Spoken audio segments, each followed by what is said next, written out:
magsusurvive kami ng 3 araw sa kagubatang ito. Gamit lamang ang itak. Kaya naming mag-survive na walang dalang tubig, walang pagkain, walang tirahan, at first time sasabak sa ganitong kagubatan. Nasusuka ako. Sobrang sakit ng ulo ko.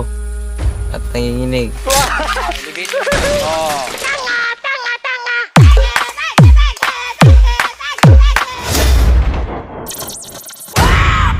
Ang una nating gagawin ay maghahanap tayo ng spot kung saan kami pwedeng gumawa ng camp. Para makasurvive sa challenge na ito, kailangan naming lumikha ng teamwork. Kaya habang naghahanap kami ng tamang lugar, ang iba naman ay naghahanap ng materyales at pagkain. First ulam, tanghalian.